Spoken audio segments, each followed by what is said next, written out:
I'm sorry. Such a stupid start. Why am I trying to sing the Parsons Revenge? For a mouthful of water. Hello, everybody. Right, let's start again. Hello, everybody. How's it going? My name's Ben, and welcome aboard the Bonnie Rackham for an absolutely stacked season finale. So much to talk about. This is such a fantastic finale. So many great scenes, so much going on, so much kind of evolution ready for the next season. So yeah, without further ado, let's just get straight into it and let's get a title sorted. First item. I really kind of struggled a little bit with this one. I have gone for Shifting Sands. There was nothing like too obvious or nothing like good that was obvious at least. Shifting Sand only really very briefly comes up kind of in a conversation between Max and Eleanor near the end. So yeah, maybe an odd choice sort of considering most of the action takes place in the seas of this one. But I think it does cover what's going on well. A lot of positions are shifting in this episode. Power shifts, relationship shifts. And as I say, I think the whole show kind of is shifting, ready for the next phase, like I say, into season 2. So let's crack on with this one. Item. Okay, so as always, first business first. This one is written by Jonathan E. Steinberg and Robert Levine. The dynamic duo themselves are back again penning this one. And then this is directed by TJ Scott, who is back in the director's seat. Okay, so to kick us off, we kick off with something a bit more fun, a bit more light-hearted. It's a stormy night, but Jack is smiling because business in the brothel is booming. Mrs. Mapleton joins him for a word. Not the words she wants to hear, though. It's clear he's been listening to Max, taking her advice. The fact that the theme for the evening is a night in Paris is kind of proof of that. Mrs. Mapleton queries why her payment has been suspended, and Jack says it's to account for the money that she's been skimming off the top. Mapleton knows this is all Max's doings. She knows she's been doing a good job, behind the scenes of getting the girls in check, getting things booming and things like that. But she threatens if she doesn't get her cut, she'll tell the streets what happened with Noonan. And Jack is very calm with this. He's almost entertained by this. I think he's almost looking forward to this. He tells her that sounds like gross insubordination to him and leaves him with no choice but to terminate her employment. Yeah, she is shocked, and he clarifies this with maybe my favourite season 1 Jack line, or at least my favourite season 1 delivery of a Jack line. And he says, "You're dismissed. Thank you for your service." And I still can't do the accent, but yeah, I love the way he says just his face. Yeah, brilliant little Jack moment. She remakes her point that the merchants will rally against him for murdering his way to power here. And Max she comes out from nowhere. She's obviously been nearby listening, and she says, "Which ones exactly?" And then she kind of points out all the merchants. They're all in the brothel. They're all having far too much fun recently. Yeah, have I mentioned, I love this woman. Continuing, from last episode, she's been behind the scenes, sowing little seeds, working with Jack, giving big earners and regulars some discounts and keeping them sweet, keeping them on side. And yeah, so Mrs. Mapleton plays her last card and drops Eleanor's name. But Jack calmly says, "Oh, she knows, but by all means go tell her again." And Mrs. Mapleton tells him he'll regret this. And he says joyfully, "I'm sure I won't. Au revoir," as she walks away. She storms off, and yeah, he tells Max not to judge him, but he really enjoyed that. And yeah, we saw that. Max questions if he's worried she'll try and get back to him in some way, and he says he'll take the threat of a potential upset over letting her get away with what she's currently doing. Unfortunately, yeah, that optimism by Jack is going to be a bit short-lived, as is this mood he's currently in by the episode's end, as we'll see in a little bit. They toast to being business partners, and yeah, what a comeback for Max. I actually really like hers and Jack's kind of dynamic for now. It seems they've buried the hatchet, or Max has swallowed her pride, in working with Jack, and kind of maybe her feelings still about all that business. And Jack now knows she's far more useful than what he gave her credit for. And, when he's civil and treating her as a human being, he knows he gets a lot more out of it. And yeah, business is booming. So yeah, a fun little scene before we get into the kind of darker, more dimmer stuff of the episode. So yeah, as they clink glasses at the end of the scene, we get a great transition to the Walrus and the Ranger. And they are raging through an almighty storm.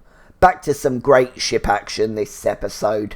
So much is going on, and as always, it's so well shot, and you really feel like you're kind of amongst the kind of chaos and the storm. Below decks, men are trying to keep morale and ignore the storm around them. They're sort of playing music, I think they're playing cards and things like that. Silver holds up a fake leg that's been made for Randall, and he says, "What am I supposed to do with this?" There's definitely a little bit of foreshadowing there. Randall wants none of that wooden leg action, though.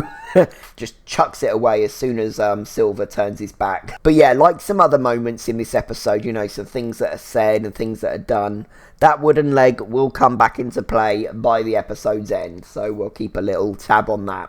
So Silver overhears, I think it's Lars and Logan, saying Gates is coming over from the Ranger. And now he goes up on deck, and he's slipping and he's sliding all over the place. Again, just really well shot to make us really feel like we're on the high seas right now in the middle of a storm.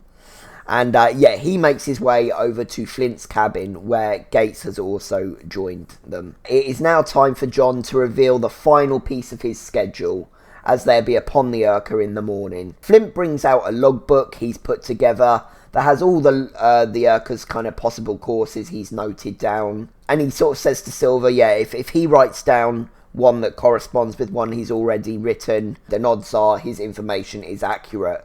And Silver queries, and if it doesn't? And Flint just glares at him. And luckily for Silver, it is a familiar course that he writes down, and it was amongst Flint's own research. He hands it back to Silver, and he tells him to inform the group of the course. And before leaving, Silver queries, now he's done his part, where do him and Flint stand? And Flint just says, keep wandering. And like I said last episode, with me being so up and down with Flint, I'm actually really loving him again so far this episode. So far. Silver goes, and that just leaves him and Gates in the cabin. Gates, who is obviously just there as a kind of witness an official witness to see what Silver wrote and to make sure everything was above board.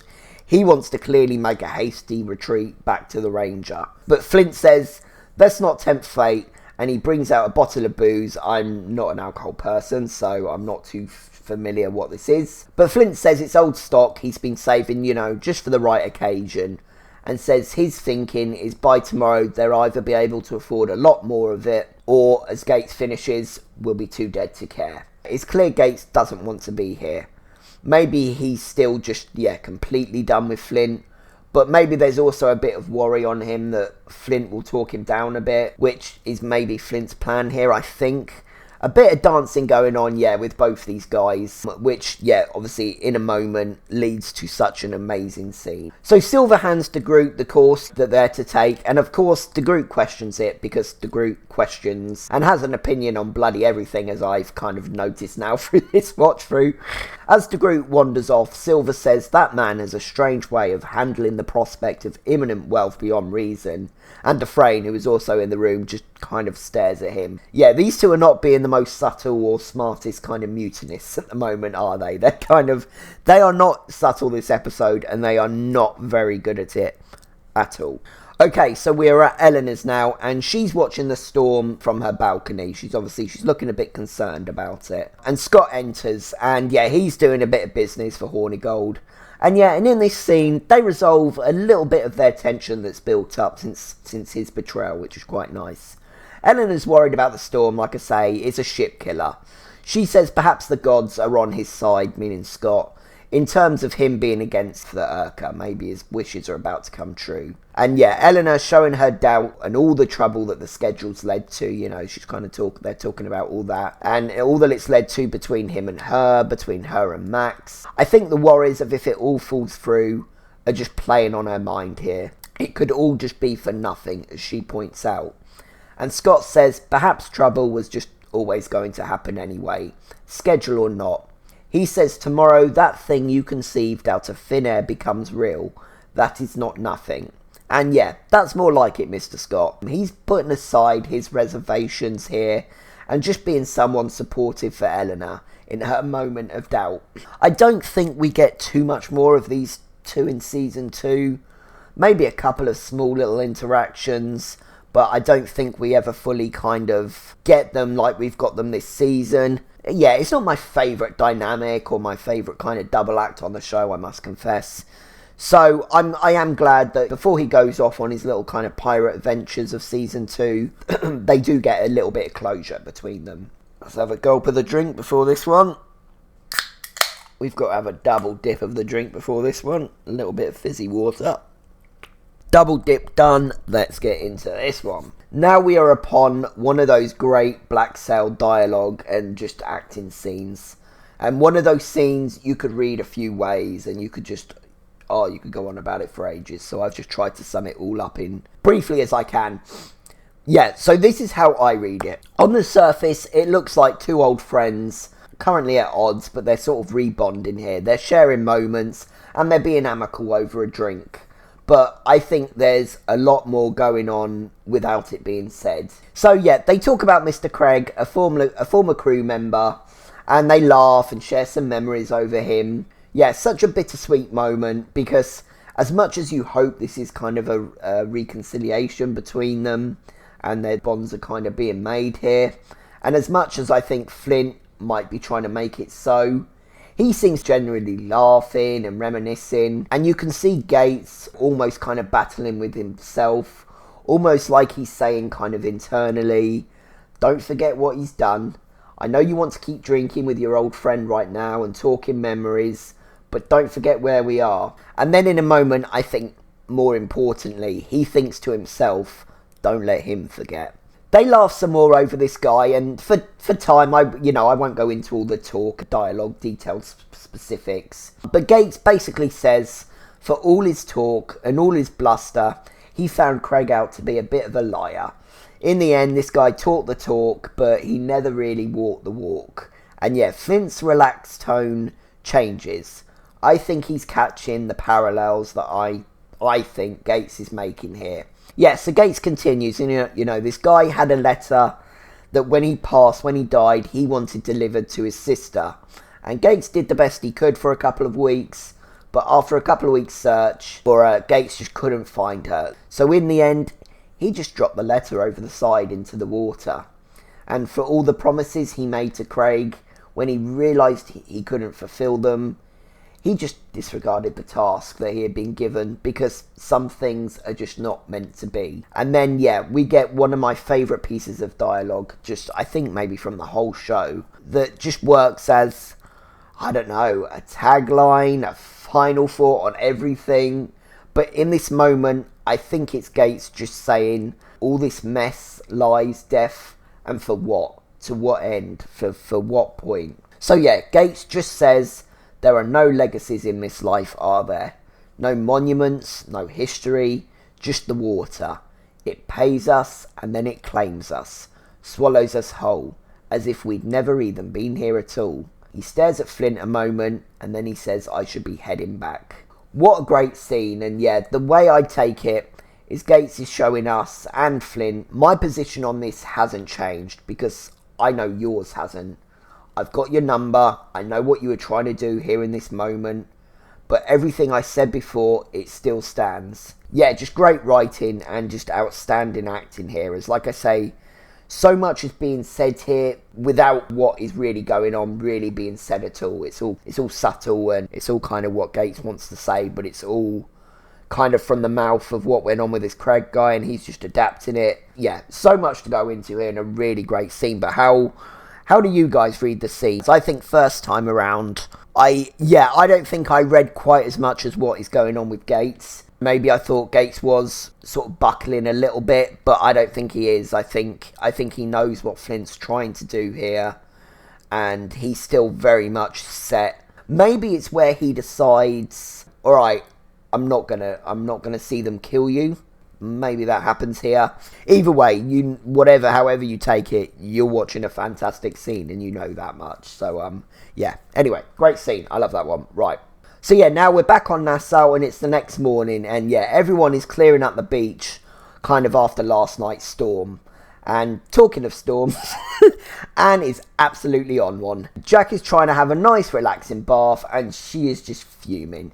Again, there's just something like the awkward sex scene, even though it was awkward and uncomfortable and they weren't in the right frame of mind. There was something very familiar about it. This also feels like a familiar little routine they have every so often. I don't think this is the first time that Anne's kind of raged at him in regards to thinking that he's cheating, for example, or, you know, when he's hanging or talking to other women. I think that's probably a very common theme. Maybe why he doesn't clearly do it so often and seem so bad at it. It's just not worth the hassle to try and talk and converse with other women with Anne around. It's just not worth the headache for him. But obviously, yeah, as we'll see, there's a lot more going on here. So Anne wants to know how he could just cut Mapleton loose without telling her. And Jack says, I'm sorry, I didn't know you were her attorney in this matter. But of course, Anne is worried about the gossip regarding Noonan and what further gossip that leads to. So it's a fair point and a fair kind of concern for her to have. And this is where it's interesting to note, you know, I made the point of sort of a couple of episodes earlier to put a pin with how they're regarding Max. Anne says, what's worse, you keep counsel with a whore about it. And as Jack rightfully and confusingly points out, that's what this is all about, Max. So yeah, he's calling her Max now, and Anne's calling her the whore. Interesting to see just how that shifted the last episode, but again, we'll sort of understand more about that in a bit. Yeah, and Anne is with the accusation straight away. You know, you fucked her, didn't you? And Jack, again, he's, you know, and I'm kind of with him. More great Toby Schmidt dialogue here about to come. I love it when he's Jack and whenever he's mimicking someone else. He says, Jesus H. Christ, I can't win with you. 1 minute she's in the camp and it's, come on, Jack, let's kill everybody. See if we can't get her out there. Hope you don't mind. Made a decision on your behalf. But now she's out making a small fortune, by the way, and you're pissed off about that too. Why don't you consider making up your fucking mind about it, please? Again, they're going at it, but it just all seems very routine. I don't know how to describe it. Loving is not the right word, but I get the feeling that next time they see each other, they'll be fine again. It'll be like this never happened. I feel like that's it's that sort of argument, or what it normally regularly is. Anne is seething as he's reeling all this off, and she just leans in again. And again, this isn't new for them at all. He knows exactly what's coming, and he even joins in when she says, fuck you, Jack. And he's like, yeah, fuck me. And I say, take a seat, Anne. Take a load off. What's your boggle? Because this is a lot, girl. But yeah, as we're about to see, I think this is easy to mistake as just plain jealousy at Max and Jack's business partnership, you know, and the time they're spending together, and Anne obviously feeling left out the loop a little bit. But yeah, there is something a lot more going on with Anne. Again, I think it's been brewing a while and really came to the surface for her when she brought Max home from rescuing her, and they had their little moment, you know, where they kind of their hands lingered a moment.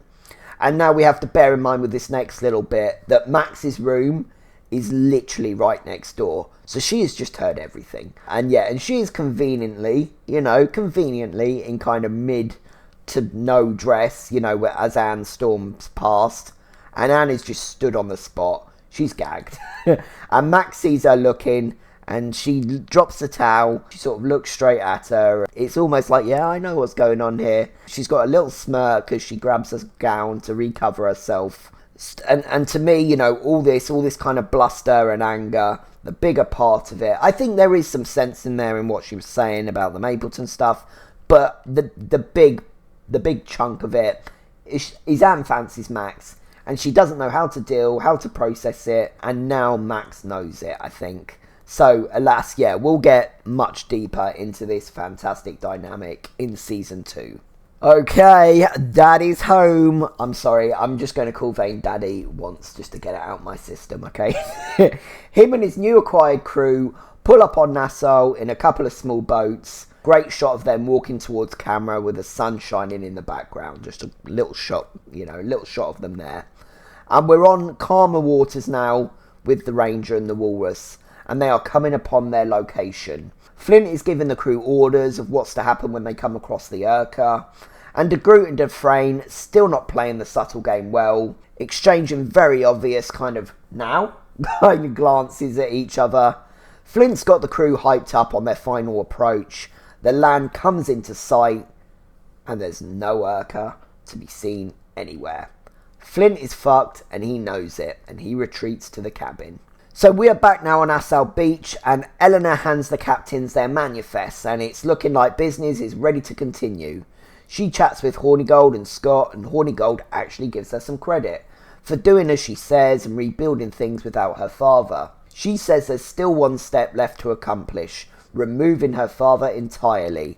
She knows he's hiding away, and very likely scheming to undo everything she's built. And old Goldie Horns, he's a bit shocked by this logic. Basically says, can't you just take your victories when you have them, instead of looking for someone else to fight? And I can kind of see both their points. Eleanor is definitely thinking smart, and from what we've seen of her father so far, and obviously what we know, yeah, that is a very sensible and logical assumption to have. But maybe for now she could have kept her plans to herself. She's just kind of got Hornigold on side. But Benji boy, he just can't handle it when this woman gets an original thought in her head. He doesn't know how to handle it, bless him. So yeah, that's kind of already frayed a little bit, even before it's fully frayed. That is all interrupted, however, when the dock ships are fired upon from the fort. And it's kind of like panic all around. Eleanor asks him why are they firing on their own ships, and Hornigold says it's not his men doing the firing. They make a hasty retreat as they're running away. Kind of everyone's kind of coming out, having a look, seeing what's going on, including Jack and Anne, who over here, someone's taken over the fort, and they know exactly who it is. And Anne, she shits herself a little bit. And yeah, you were far too confident he wouldn't return, girl. Well, he's back. Dufresne and Gates, they approach Flint on the Walrus, and he's come up with a plan to make camp on land and to scout and regroup for a little while until he can work out what to do next. And Dufresne informs him reluctantly that the men have agreed to this. And Flint heads for his cabin. Dufresne informs Gates that once they land, the group wants Flint tried immediately. And why do people keep picking awful times to do things? De Groot and Dufresne especially becoming team leaders in this episode of the Terrible Timings Club. Gates, logical once more, like he had to be with Billy when he joined the TTC a couple of episodes back. He says, let's discuss reality because that's not going to happen.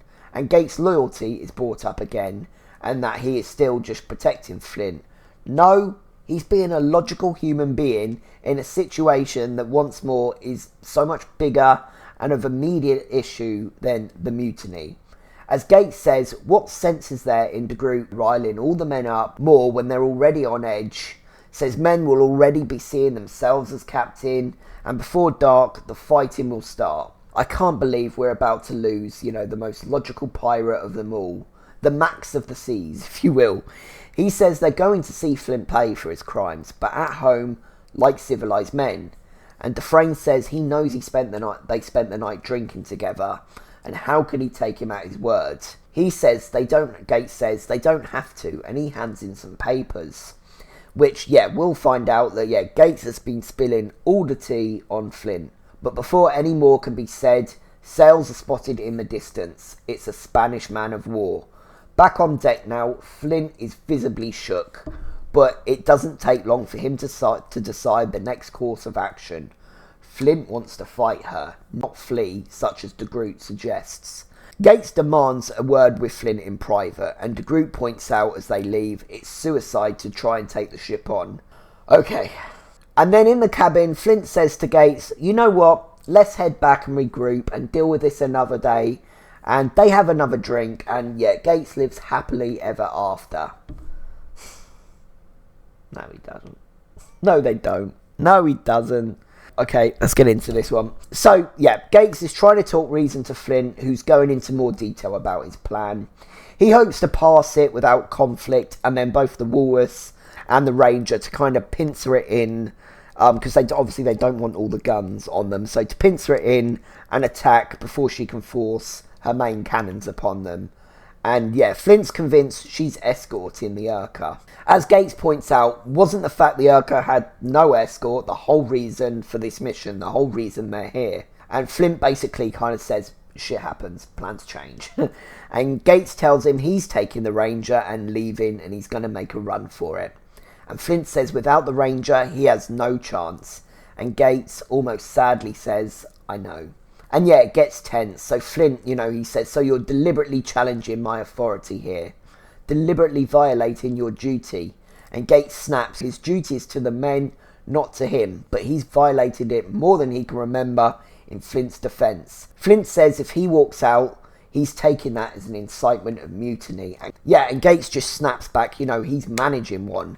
He tells Flint the men know everything that's gone down, and they want him hanged for it. And Flint looks kind of angry, and then he looks hurt.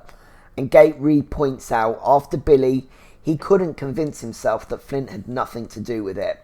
And again, I don't think Flint did, which, makes this all this so much more painful. So Flint questions if Gates will proceed over a trial that will see him hanged. And Gates, good man Gates. He never wanted Flint dead, I don't think, and he tells him he'll get away when he's back on Nassau, so he can flee to Boston with his Mrs. Barlow and take the pardons that he knows about. Oh, Gates, if only you were in on it, you'd know that's the worst thing you could have said to make him see reason, to get him on side, to talk him down. You can just see Flint, every emotion just going through him, betrayal, anger, fear, frustration and desperation. Which one leads to the next decision? I'm not sure. I think it's maybe a combination of all of them. Hearing the words pardon, fleeing to Boston is a big part of it for sure. He says softly, please don't do this. And Gates apologises. And he does look generally gutted to be pulling this totally understandable move in this situation. And he turns to leave, and Flint simmers a moment. But before Gates can exit the door, Flint runs up behind him and he just chokes him out, and then eventually he just snaps his neck. He says it's not what he wanted, and he's crying, he's sorry as he's doing it. And the heat of the moment gone and the mist cleared, Flint closes his dead friend's eyes and embraces him, crying he's sorry over and over. And it's really powerful moment. Silver enters and Flint pulls his pistol on him. And Silver basically says he's here to help Flint in his case with the Urka. And he starts rifling through Gates' pockets in case he has something incriminating on him. And Flint aggressively stops in. And sounded defeated, Flint says there's no way out of it. And Silver just says, take it from me, there's always a way. Oh, if that's not the truth, and a great piece of Silver insight and dialogue, and that will kind of be his mantra now. It's been his mantra so far, but really is a big part of who he is going forward now. Tough scene. Really tough scene. First things first, let's raise one to Hal Gates. Fantastically played by Mark Ryan. I've really loved deep diving into Gates this time around. Such a great, lovable character that, didn't deserve to go out like this. I hated Flint after this, in the first watch. Hated him. And while there were options before this that he could have taken to stop it from getting this far, just talking it through with him. In this moment, other than blurting out kind of everything, I'm not sure how else Flint gets out of it without killing him. While I don't like it, now I can almost understand it. I don't know, maybe even sympathise with it a bit, with him a bit. It's hearing Gates mention the pardons and realising he's been betraying him and organising this mutiny. Again, the snapping point kind of being Billy, which I still don't think Flint played a part in. This mist just comes over him and it reaches a ball and he reacts, and such a fantastic scene, which I just think elevates this show so much in stakes now. Pace and quality Just a holy shit kind of moment on a first watch. There was before Flint kills Gates, and now there's after Flint kills Gates. And yeah, we've just got a different Flint going forward now.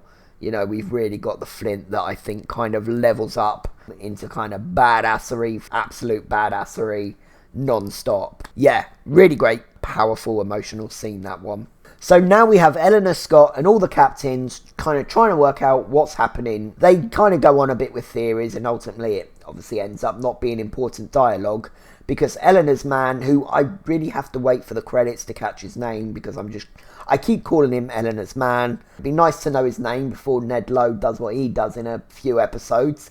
But yeah, he alerts her to a situation outside, and Eleanor stands kind of on the bridge, and it won't be for the last time this episode, and she's watching as Vane and his men approach. Vane says he thinks it's time they talked, and yeah, I actually can't help but feel just a little bit sorry for her here. She's done such a good job of getting things going with his and her father's absence, and after Scott's betrayal and all that. And now he's back, and straight away he's going to just throw a complete spanner in the works for her, in terms of her relationship with Hornigold especially, and kind of what they've built. But we'll see again throughout most of Season 2, he's a weak point for her, and her reasoning. But on the other side of it, what a badass way for Vane to make a return. And you can't help but sort of be like, come on, whoop, whoop. Yeah, very hard. This show's very hard when you generally quite like all the characters, because they're messing with each other quite a lot. Okay, so yeah, we're back on the Walrus, and Flint exits the cabin, and he simply tells Dufresne that Mr. Gates' heart gave out. Interesting choice of words I never really thought much about before. Is Flint talking just literally or metaphorically as well here? And Dufresne is obviously shocked, and yeah, he's obviously not buying it, and he goes straight in to check. As soon as Dufresne is in the cabin, looking upon Gates' dead body, Silver's on him straight away and says, the question you need to ask yourself is, what good can I do? Says he can let the men know, and they might believe him that this is murder, but is it enough to stop this fight from happening? If not, a fight they must win becomes a battle they are doomed to lose, because the men went into it affected by his suspicions and doubts. And yeah, that's a very important point Silver makes, because Dufresne will absolutely fuck this up. Dufresne now, yeah, he's in over his head now a bit, and we can see it here, and we will continue to see it through the rest of the episode. As much as the need to see Flint answer for everything still really should happen in a logical and kind of fair world, but right now, yeah, it would just be the worst timing still. It is a tough call Dufresne has to make. So yeah, Dufresne comes out the cabin, and yeah, he seems calm and logical. He seems like, so far, he's doing the right thing. He gives directions to Flint. In order for them not to be suspicious for the passing Spanish warship, they should identify their cargo as anything but tobacco. But Flint, a little bit confused, but he gives them a nod, and perhaps thinking he was going to come out as well, ready to have a go at him, but not just yet. That wouldn't make him a member of the Terrible Timings Club if he did that. So now we are, yeah, back with Vane and Eleanor, and he's now in her office, and yeah, he's made himself very comfortable. That confident captain we met very early on is finally back with a vengeance. He's got his feet up. She comes in furious. And side note, I love the kind of model she has on the table. Never really paid attention to it before. Is it St. Paul's Cathedral? I'm not sure. It looks kind of cathedral-like, but anyway, I noted it. She pushes his feet off the table and asks him what the fuck did he do. He says he's found men who don't much care about the rules, and they helped him surprise Hornigold's men, and they've taken the fort. He says not once were any of them burdened by the fort. What if this were to upset Eleanor Guthrie? And she says her and Hornigold won't let this stand. Says they have men in droves, and Vane he could care less. He just looks so unconcerned. His feet are back on the table. He's rolling a fag. You'd love him for it, but in Eleanor's shoes, you'd want to punch him. You'd want to punch him hard. He says he expects nothing less, but how long will they take? Basically, he's saying time's on his side. He can sink a ship, all the ships, before they're even upon him. Says he may even sink the Walrus once it returns, just out of spite. And Eleanor questions if what this is all about, just getting back at her, destroying all that she's built. And he says he doesn't want to destroy anything. So she asks him, what does he want? As he now controls the forts, he wants to take over Hornigold's seat, his role in the consortium, and be her partner. She says, you've absolutely lost your mind. He then reminisces and talks about when they first met. She was 13, we'll breeze over the fact that, that Vane's obviously a little older than that, and was very clearly, love at first sight for him. Different times. And yeah, he remarks her nerve and the fact she wasn't scared of him, a pirate. She even challenged him in a way, by sort of staring defiantly at him. He says he knows her better than anyone, that she doesn't give a shit about money or respect or what she's built. He thinks she's just tired of fathers telling her what to do. I think he knows, I don't think that's completely true, but I think he knows exactly what to say to get in her ear, especially when it comes to her daddy issues. Yeah, alright, so yeah, maybe he's not a father figure to her, Vane, but she's still not getting kind of a lot of choice here, buddy. You're still kind of doing what her father and kind of Mr. Scott's been doing to her, just in a different way, but, he doesn't see that, obviously. He says with him in the fort, she can do what she likes, as long as it doesn't cross him. She'll get no complaints from him. And yeah, it's really frustrating for Eleanor. We can feel why it's frustrating, and we can kind of see it on her face, but it is a very smart play from Vane, because she has no choice, and she has no choice to say yes, and she tells him that. This isn't an offer so much as a kind of threat, really. We'll take my offer or I blow everything up. There's no offer here, but in Vane's head, is there something kind of romantic in this? I feel like there is. I feel like he thinks there is. And so, yeah, she has no choice but to take it, like I say. So she leaves him with a warning. He'll sit in that fort for a while and he'll get comfortable. And that's the day she's going to push him and his men into the fucking sea. And Vane, he's unfazed. I think he's almost turned on by that. And he just says back, God, I miss that look. And yeah, God, these two are toxic. Their scenes together are just always so interesting. As much as I love him as a character, and I just can't help smiling along at him during this scene, I do again feel kind of bad for Eleanor. And now he's back, that wilder, rash Eleanor that lets her emotions run things less logically and sensibly than she has been, will emerge again, as the time comes in season 2. But yeah, great scene between them both. They have, really great chemistry, these two. Hornigold is waiting outside the door, and as Vane passes him, he just goes, Ben. And Eleanor lets Hornigold know that Vane wants his seat, and he is understandably pissed off. And Hornigold says he has 300 men ready to attack, but Eleanor says that he can't. Says she's told him about the secret tunnels that get to his fort. And again, he is absolutely furious. And we didn't hear that part of the conversation. Yeah, maybe she knows Hornigold, Hornigold will want to get his fort back. So maybe she told Vane for that reason, as it would just be destruction, as Vane threatened. Or maybe, she let him know, because despite her initial reaction, she actually kind of realised maybe during their conversation she'd prefer Vane being her partner. As like he said, if he leaves her to it and minds his business, it certainly seems easier for her to conduct hers without Hornigold kind of breathing down her neck every so often. But yeah, Benji is not happy, and she tells him he told her to keep emotion from this judgment to act in everyone's best interests, and she believes that's what she's doing. And Hornigold just says this is not the end of this. Of course, he's pissy at her without considering she might not have had much choice in it. But I can understand why he's feeling some kind of way, he's now homeless essentially after all. But Vane's day is not done. He has one more bit of business to conclude. And yes, Vane's next port of call is our boy Jack. And yeah, party's over for my guy for a few episodes now. Jack's trying to play it cool in the face of Vane. Great shot of Vane and his men kind of surrounding Jack at the doorway. But clearly Jack's nervous, you can see that. And yeah, it's just fantastic lighting in this shot. But he's playing it cool, he's trying to. He congratulates him on the fort. He's rambling nervously a little bit. Vane says, in some ways it had to come to this. And Jack sort of says, to what? And he says, Me deciding if you live or die. Jack questions, what's Vane heard, and we just see Mrs. Bloody Mapleton give him a smug look from behind everyone as Vane is retelling, him what he's heard about the Hammond situation and all that kind of stuff. And yeah, he calls Anne a dog, and I say, fight me, Vane. Fight me. But I think he means it in a sense of loyalty and following him around. And at this point, speaking of, Anne nervously kind of comes halfway downstairs when she realises Vane is there with Jack. And Jack goes to speak, but he stumbles because he knows anything he says to try and get himself out of it kind of fully really puts the blame onto Anne, I think.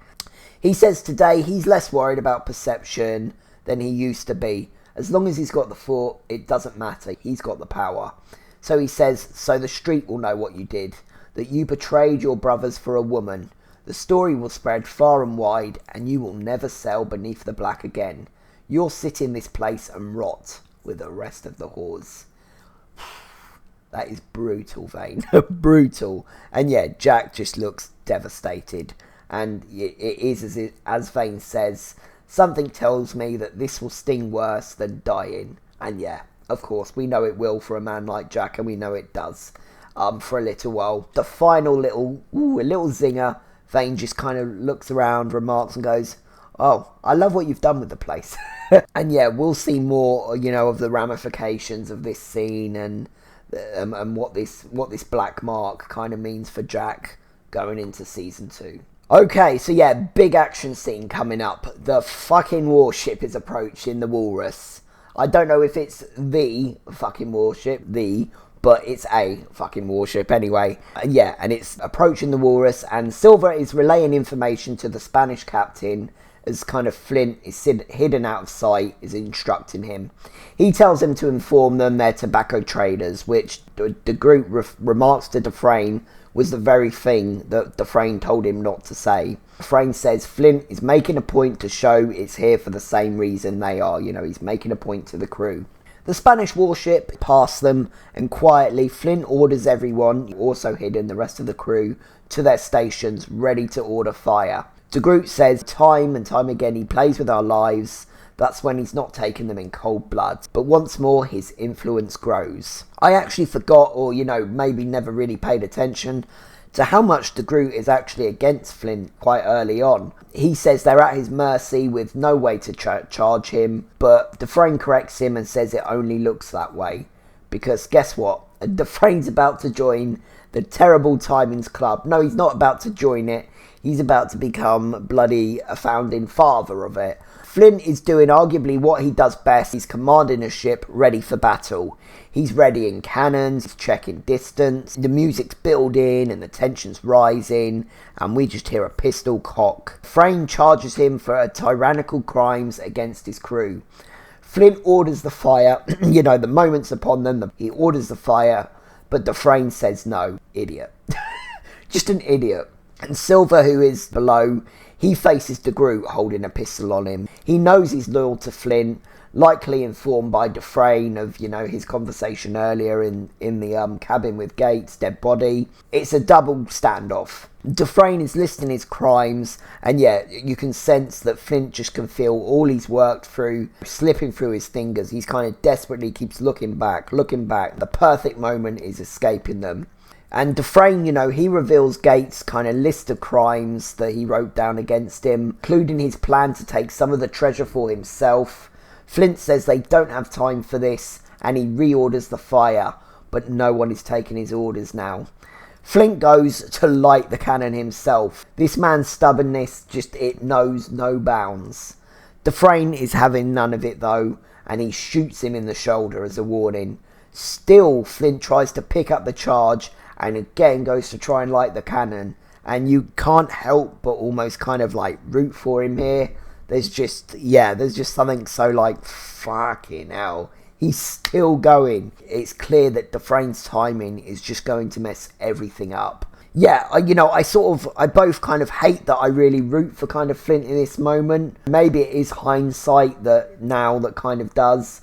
But I think even first watch, I was really hoping he'd do it. I was like, go on, light it. There was something even then about the way Dufresne was going about it that was annoying me, and something very kind of honourable is not the right word about what Flint's doing here, but just, yeah, something that's just got you kind of rooting for him, even though you really kind of shouldn't be, with knowledge anyway at this point. So yeah, Silver is now charging at De Groot, and he's trying to do his best to help out from below, but De Groot pistol whips him, and it looks like he's about to kill him, but who should come from behind him? Randall. And he whacks him over the head with the fake leg we saw brought up earlier in the episode, kind of bringing that back. And yeah, De Groot goes down like a sack of spuds, and Randall just says, "You're welcome," to Silver. Dufresne says to raise the sails, they're going home. And yeah, Flint takes one last look at the ship, close to overtaking the Ranger and just being well out their way, and the plan not going to happen. And then we just see a cannon fire, just missing the back of the warship. And yeah, now Silver has left them with no choice but to fight. And Flint orders for Dufresne to fire everything they've got. He hesitates, and yeah, that is what costs them here. His hesitation is what costs them here. Obviously there's the argument that was maybe a bit reckless of Silver to do, but I get why he's done it, and he's probably been told by Flint to do it. You can completely, imagine that being what's gone on here. The warship retaliates, yeah. Cannon fire comes crashing upon them, and the Walrus quickly returns the fire, and the Ranger is getting involved as well. And as the plan was, they have the warship pinched between them, and it is looking like Flint's plan is working. But Logan points out she's coming abound. That's going to mean more cannon fire to attend to. Much more. It's a good effort, but yeah, once they've turned and they open all their portholes, it's a wrap, and Flint knows it. It's absolute chaos for our guys, bodies and ship parts flying everywhere. Not complete, but very heavy destruction and a lot of death. Flint is just watching all this going on around him, all the chaos, all the destruction. Would this always have been the outcome of the battle, or had Dufresne waited and let Flint take charge of this like Gates ordered? Would this have been going a better way? I think so. I think he would have had this. Like with the cabin scene, there's so much going on Flint's face here, without nothing being said. Such great acting by Toby Stephens. Cannons blast once more, and he closes his eyes and braces himself. And yeah, he's thrown overboard, where we just get a great shot of him looking at the crew, kind of jumping ship, parts are on fire, and he just lets himself kind of sink right back underneath, and that takes us right back to Gates' speech. It pays us and it claims us, then it swallows us whole, as if we'd never been here at all. Just a fantastic kind of moment there, a bit of a full circle little moment there as well. Okay, cue another great scene. This episode is stacked. Eleanor is back on the walkway between hers, and I think it's the brothel, and Max joins her. And Max, she be looking a dish, I'm just going to respectively say. She's dressed in a nice fine dress. She be looking good, which kind of Eleanor notices. Max remarks how stopping halfway across this bridge once upon a time would have been unthinkable to Eleanor, and how things change. And Eleanor, yeah, she gives her a once-over and says, I can see that. Yeah, Eleanor starts to apologise, she goes to start to apologise for all that went down between them, but Max cuts her short. Tells her she has nothing to be sorry about. She was standing between her and her dreams for Nassau. She did what she had to do. Max remarks how easily things can change, and this is where the, shifting sands sort of briefly comes into play a little bit, and how things very easily in the space of the day can change. Vane's ascendance is Max's first point, and then she says, yesterday I was a whore with little consequence, easy dismissed, easy forgotten. Today I'm a madam, with income and allies, and a woman who has learned the most important of lessons. Never let anyone stand in between you and your ambitions. She thanks Eleanor for teaching her. And yeah, this is a really interesting scene. I think this is a bit of a combination of a fuck you and thank you kind of speech from Max. I think ultimately now she's in a better place because of status, but she had to go through a lot of heartache, a lot of pain, mental and physical, to reach this point. And she wouldn't have got there without seeing firsthand the sacrifices and sometimes betrayal and brutality a strong leader or person in power has to make herself, in the case of Eleanor. Yeah, it's been a tough lesson for Max, I think, but boy has she learned from all that. And she's just subtly here, I think. She's showing a bit of power to Eleanor, letting her know she's there, maybe letting her know that she knows that in just a day, Eleanor's not quite as comfortable in her position as she was yesterday. It's a similar thing to, the Jack scene with her I loved last episode, the get your house in fucking order scene. Of course, though, with Eleanor, she has to play the game and get her little barbs in a bit differently, but I definitely think the undertone is there, and I do love that again for Max a little bit. And yeah, that sort of confirmed to me when Eleanor's man tells her the meeting's ready or whatever, and Max says in parting, "Congratulations on the launch of your endeavour. Today you have everything you ever wanted." And Eleanor, she sort of nods, because yeah, it's not quite as good as that. Oh, and Max knows it with Vane's return. It's not convincing, and Max says, "I suppose we can only guess what tomorrow will bring." Yeah, it's a little bit of a barb there from Max, I think. It really is. It's a little bit of a stinger. Yeah, and I think perhaps maybe she knows she went over the line a little bit, when Eleanor leaves. But again, Max is cooking, so I'm going to let her cook. But yeah, that's a really great scene that you can read a number of ways, but that's how I personally take it. Yeah, and another great little callback to an earlier scene from the episode. Yeah, like I say, some really great payoffs in this episode. Eleanor is watching her captains, row off in their boats, ready to head to their ships for their first kind of missions and jobs. Vane is watching her from the fort. He's watching her on the beach like he described earlier. And yeah, it's very clear to see he is still besotted by this woman. And I'm pretty sure she knows he's watching her. Because again, it calls back to what he was saying about her not caring that he's looking.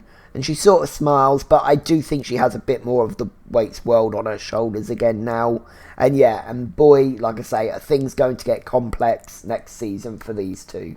Okay, final scene. So Flint, yeah, he comes to on the beach. Silver is sat next to him, and he points out the damaged walrus, and that will be a while before she's ready to sail again.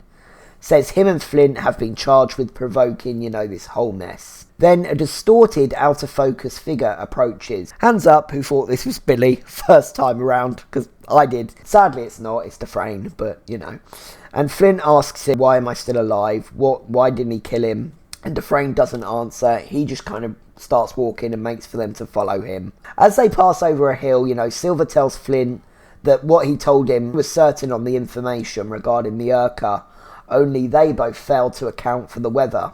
And yeah, as they come over the hill and approach the beach, and Flint looks through a glass, and we just see the beach is littered with just the shipwrecked treasure. Men scattering about, trying to collect it all. It's just absolute chaos. The Urca was wrecked at sea during the storm last night, Silver points out. And yeah, Flint checks out the scene, and suddenly hopelessness becomes hopeful. His mission is back on track for now. And yeah, we will pick up, right back with that straight away, pretty much, with the Season 2 premiere. And so ends a very strong first season finale. And yeah, let's get into the afterthoughts. Last item. Yes, and so ends Season 1. As the title says, a lot of shifting sands this episode and so much going on. Jack's luck is up, and then Vane's return sees it all come crashing down. Similar for Eleanor, her business venture is in full flow, but Vane makes her an offer she can't refuse, and suddenly the sand is shifting between her feet. Anna's a case of the green-eyed monster, but it's not in the way we'd believe. The storm rages both outside and on board the Woolworths, and the Gates and Flint conflict reaches a tragic yet perhaps unavoidable conclusion. A need for justice overtakes common sense for Dufresne and de Groot, and despite Silver and Flint's best efforts, they are rendered stranded after a tough battle at sea. But fortune still possibly favours the brave. A phenomenal episode. So many great scenes and a lot of great subtle writing in this one. Best episode of the season for me. I'm going to give this one a very strong 8.8 rating out of 10. Which, yeah, if we take a look at Season 1 ratings, it puts it very comfortably at the top. Season 1 is the weakest Black Sail season for me, but that's by no means saying it's weak. For this show to be as good as it is, we need this slower pace setup season. Need to spend some time doing what may seem mundane at times with our characters to get to know them. Their relationship, their needs, their wants, all that sort of stuff. And while there is some fluff and extra dressing, a bit more than I think pops up in the next seasons, and episodes 2 to 4 are really quite a slog for me at times. I think they will highly end up being my lowest 3 ranked overall, I think, by the end of all this. It's still given us a chance to see what makes these people tick, to see how they tick with each other, and to set up how this world operates. A story is being well laid out with plenty of clues and foreshadowing that's fun on a rewatch. The acting is top notch from the go, and I feel everyone who loves this show found likeable characters from the go and put their lot in with them. I was Team Anne and Jack, from the jump. Regardless of what we all think of each character at this point, there's no denying, for the most part, they had us all intrigued.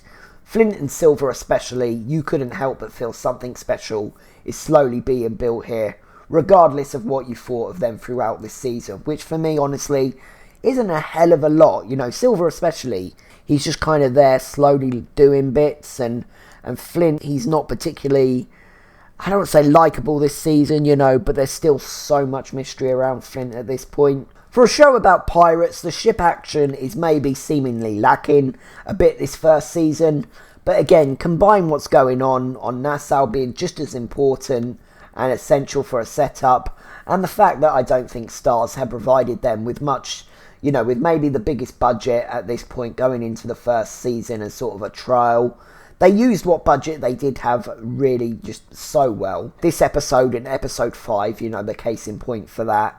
So this season as a whole gets an 8 out of 10 for me. No kind of points on the season rankings, we'll just give them a straight on the mark.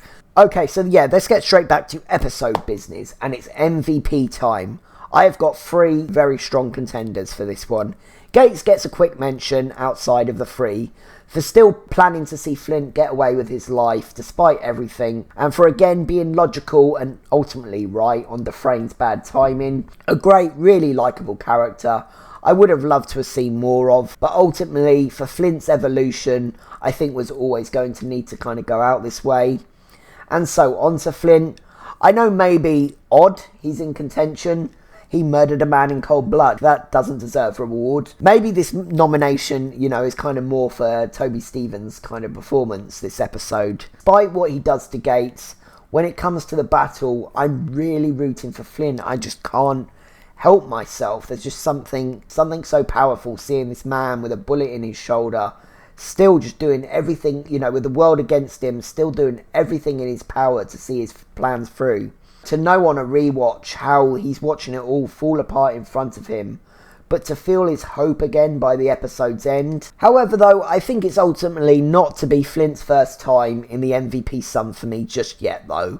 As like last episode, once again, I think this is ultimately between Vane and Max. Charles Vane is back and he's cocky and confident as we've ever seen him. He sneaks attacks the fort while everyone is elsewhere, busy with business, and he leaves Eleanor with no choice but to let him in on this venture she's worked so hard to get up and running. We learn loyalty is very important to him, and though we know the Jack situation is more complicated than the kind of bare bones of what he's been told, and I do feel bad for Jack, it's a pretty badass, nonchalant kind of zinger he serves as punishment. And then we come to Max. Again, after her ordeal, she's just come back so strong.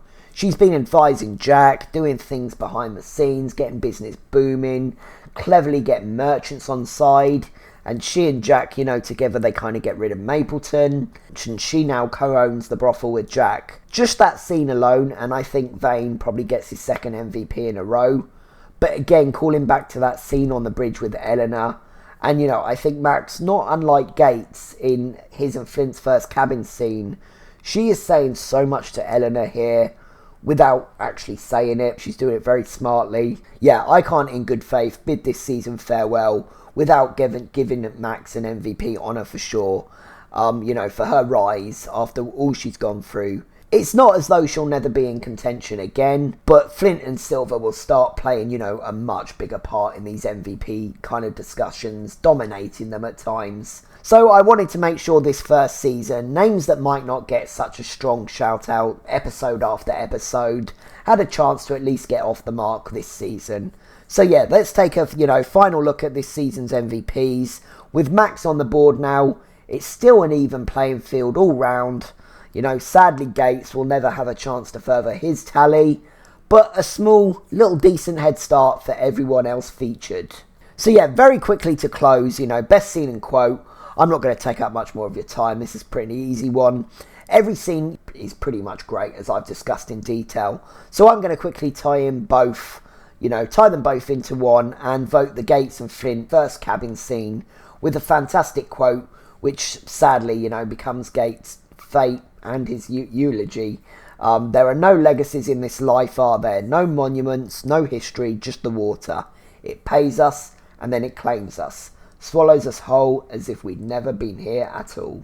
Yeah, just fantastic scene, fantastic dialogue, but a really tough one to pick this time. And that is the end of my episode 8 deep dive, guys. Thank you so much for watching. Again, thank you so much, for everyone that's joined in this first season. There isn't many of us. I think we've maybe crept up into the high 20s now, which is great. Great to know that it seems like a regular little amount of people are tuning in each time, which is awesome. And, I think some more people are slowly finding it as we move along. So, yeah, I'm excited, as always, just to keep this continuing. I'm just going to keep enjoying the episodes, sharing my thoughts, and whoever gets something out of it and enjoys it and joins in the discussion, that's awesome. I enjoy making my notes. I enjoy, working out who's going to be MVP, trying to work out who's going to be a title, and rewatching things and being like, oh, I never picked that up before. I never really just, like I've said a few times, there's little... I know the Anne scenes very well, for example. I know Anne scenes like the back of my hand. I know what's going to happen there, and I know my thoughts on them. But Eleanor scenes, I'm having fun, and Scott's scenes, and kind of deepen into them a bit more, I'm enjoying, because they're ones I kind of just, I know of them, but some of them, it has been like almost watching anew, and picking up things, and especially in this season, there's a lot of little kind of plot points being laid in that are very easy to miss, so I'm sort of enjoying picking them up a bit more and being like, oh, so that's what all that was about. I never knew what they were waffling, that sort of thing. So, yeah. And obviously always thankful for people that help me out in the comments as well and let me know if I've missed something or if I ask a question and help me out. Thank you everyone for watching. Take care, and I will catch you very soon with Season 2's premiere. Alright, peace out. Take care.